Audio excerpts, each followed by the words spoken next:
자, 오랜만입니다, 여러분. 한 3일 정도 된 것 같은데, 연휴 때 아이들을 데리고 어딜 다녀오지도 못해서 이번에 지방에 좀 다녀왔습니다. 천안에 있는 워터파크에 다녀왔는데, 감기도 같이 가져왔어요. 목소리가 좀 잠겨 있는 상태인데, 감안을 좀 해주시고 들어주시면 감사하겠습니다. 자리를 비우는 동안 진짜 많은 이슈들이 있었네요. 오늘은 방금 전에 보도된 야권의 사법부 압박에 대한 내용을 하나 소개해 드릴 겁니다. 다들 아시겠지만 대한민국에서 정말 기이한 위험한 일이 벌어지고 있죠. 어떤 정치인은 판사를 처벌하겠다라는 법을 직접 발의하고 또 다른 쪽에선 대법원장을 상대로 청문회 그리고 특검을 추진하고 있습니다. 오늘이 아마 청문회 날인 걸로 알고 있는데 대법원장은 불출석 예정이에요. 사법부 독립을 고려해야 되기 때문에 사법부의 수장이 청문회 불출석을 하는 건데 독립을 고려할 거였으면 이딴 청문회 자체를 벌리면 안 되는 거겠죠. 자, 이들이 이러는 이유는 그들의 마음에 들지 않는 판결을 내렸기 때문. 우리는 지금 국가 시스템 뿌리를 흔드는 사법부 압박의 시대를 마주하고 있는 겁니다. 민주당의 김용민이가 이런 법안을 발의했어요. 법을 왜곡하거나 부당한 지연을 시도한 판사 최대 징역 10년형에 처할 수 있다. 처벌 대상이 재판과 수사에 관여한 사법 권력 전체인 상황이죠. 단순히 잘못된 판결을 비판하는 수준을 넘어서 해석과 판단 자체를 형사처벌의 기준으로 삼겠다라는 미쳐버린 발상을 그대로 법안에 옮긴 상황입니다. 자, 이 법이 통과가 되면 어떤 일이 벌어질 것 같으십니까? 판사 한 명이 재판을 맡았어요. 법과 증거에 따라서 판결을 내렸습니다. 그런데 그 결과가 정치적으로 문제가 됐고 정당한 판결이었음에도 불구하고 기득권층에 불리하다는 이유로 그 판결을 왜곡으로 둔갑시키고 국회에서 규정을 해버려요. 그러면 이제 그 판사는 최대 징역 10년형에 처해질 수가 있게 되는 겁니다. 이거는 단순한 법률 조항이 아니에요. 사법권의 정체성과 본질을 훼손하는 폭력 그 자체라고 할 수 있습니다. 이 김용민이 발의한 법은 이런 메시지를 암시하고 있는 것 같아요. 좋게 말할 때 판결 우리 마음에 들게끔 해라. 아니면 형사처벌 각오하던가. 자, 이런 위협이 존재하는 한 판사는 양심보다 정치 시선들을 의식할 수밖에 없게 됩니다. 그 순간 법정은 중립적인 공간이 아닌 정치의 하청으로 전락을 하죠. 제가 이미 여러 번 말씀을 드린 겁니다. 자, 근데 이 와중에요, 또 기이한 미쳐버릴 일이 발생을 해요.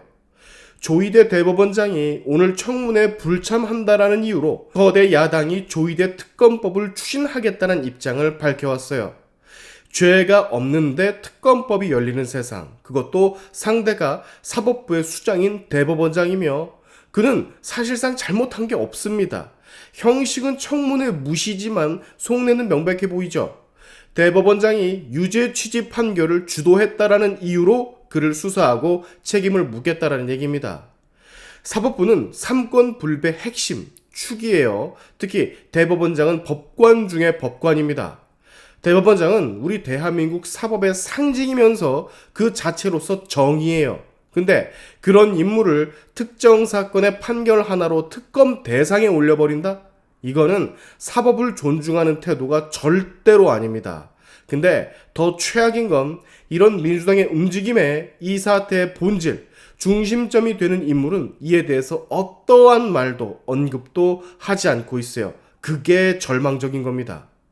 김용민의 처벌법 그리고 조희대 특검법 둘 다 다른 듯하지만 공통된 목적이 있는 것 같습니다. 본인들에게 불리한 판결을 두고 보지만은 않겠다. 이 논리가 여러분 성립을 한다면 대한민국은 정말로 이젠 더 이상 독립적인 사법 판단을 할 수가 없게 돼버린다고요. 이미 법원 내부에서는 위기감이 고조가 되고 있다는 소식도 들려옵니다. 이렇게 너무나도 노골적으로 정치권이 사법부 압박을 하는데 평생 법밥을 먹었던 판사들이 아무리 정치 성향이 갈라져 있다라 하더라도 본질적인 그 어떤 위기는 느끼기 마련이겠죠. 뭔가 지금 상당히 잘못 흘러가고 이대로 가다간 본인들의 생존 자체가 위협받을 거라고 생각을 하고 있을 겁니다. 이대로 가다간 사법부가 살아있어도 살아있지 않은 조직이 되겠구나 라고 생각하겠지. 겉으로는요, 재판이 이어지겠지만 그 안에서 일부의 판사들은 정치적인 움직임, 기득권들의 요청에 응할 수밖에 없는 그런 상황이 초래될 수가 있습니다. 자의가 아닌 타의로 말이죠. 판사는 법조인은 법관은 절대로 그래선 안 되는 겁니다. 이 너무나도 상식적인 얘기가 이제 통용되지 않게 돼버릴 수도 있어요. 법이 더 이상 방패가 아닌 권력의 무기로 전락할 수도 있다고요. 자, 이 사법위기의 가장 큰 피해자는 누가 뭐라고 해도 국민입니다. 지금이야 권력자들이 본인들의 기득권 유지를 위해서 저런 법들을 발의하는 것이고 저들에게만 해당되는 법일 수도 있겠다라고 생각이 드시겠지만 아니요. 이건 아주 명백하게 국민들에게까지 영향을 끼치게 될 겁니다.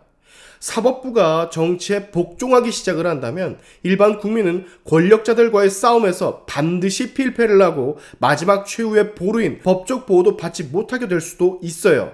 예를 들어서 불공정한 계약, 인권 침해, 기업의 부당함 이런 모든 것들로부터 국민을 보호해줄 그 안전장치가 사라지게 될 수도 있다고요. 그 사법 기능이 무력화가 되는 순간들을 지금 여러분은 보고 계신 겁니다. 우리는 보호막을 잃고 있는 거예요. 이 문제를 단순하게 특정 정당과 사법부 간의 문제로 치부해선 안 된다라는 얘기를 제가 지금 하고 있는 겁니다. 법은 누구에게나 평등해야 되고 그 법을 적용하는 사법부는 어느 편에도 치우치지 않아야 돼요. 지금 정치권 일부가 시도하는 짓들은 그 균형을 무너뜨리는 일이고 결과는 지금 이 영상을 보시는 여러분들 모두에게 되돌아올 수도 있습니다. 치명적으로 말이죠.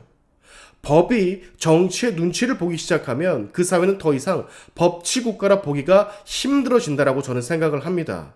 판사가 뭔가를 두려워하는 순간 정의는 흩어진다라고 생각을 해요.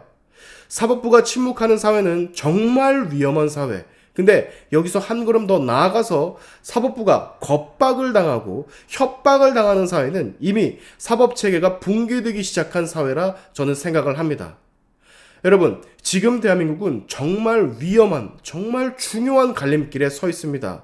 법이 독립성을 유지할 수가 있느냐, 사법부가 정치의 칼날을 피할 수가 있느냐, 그 여부에 따라서 우리의 미래도 조금씩 달라질 거예요.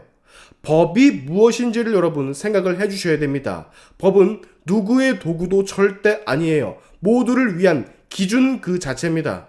지금 정치가 사법부를 흔들 때 국민들이 침묵해선 안 된다라는 거예요. 우리가 지금 지켜야 될 것은 진영이 아니라 법 그 자체라는 말씀을 마지막으로 드리겠습니다. 오늘의 샤인투프 여기까지 하겠습니다. 여러분의 영상 공유는 세상을 밝히는 힘이 되니까 꼭 공유 부탁드리면서 지금까지 영상이 좋으셨다면 구독과 좋아요 그리고 알림 설정까지 꼭 한 번씩 눌러주시면 감사하겠습니다. 다음에 봅시다.